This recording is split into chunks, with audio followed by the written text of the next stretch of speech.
এক এলাকায় ছিল এক অদ্ভুত কূপ।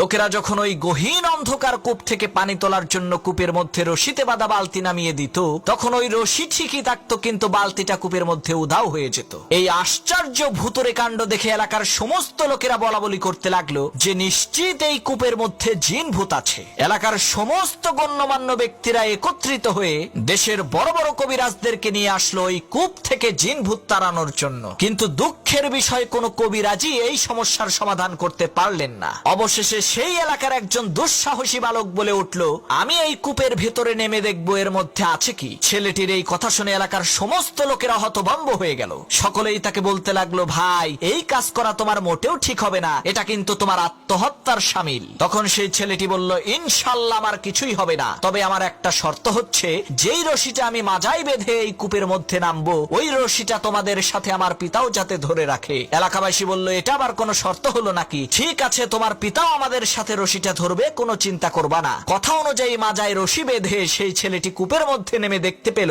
কূপের মধ্যে একটি বান্দর বসে আছে। তখন সেই ছেলেটি বুঝতে পারলো, আরে এই বান্দরটাই তো কূপ থেকে পানি উঠানোর সময় রশি থেকে বালতিগুলোকে খুলে রাখতো। তখন সেই ছেলেটি বান্দরটিকে কাঁধে নিয়ে ওই অন্ধকার কূপের নিচ থেকে চিৎকার দিয়ে বলে উঠলো, আমাকে উপরে তোলো। তখন লোকজন রশি টেনে কূপের মধ্য থেকে তাকে আস্তে আস্তে উপরে উঠাতে লাগলো। এমন সময় ওই গহীন কূপের অন্ধকার ভেদ করে উঠে আসা ছেলেটির কাঁধে থাকা বান্দরের চেহারা দেখে লোকজন চিৎকার চেঁচামেচি করে বলতে লাগলো, আরে কূপের মধ্য থেকে ভূত উঠে আসছে রে, সবাই পালা।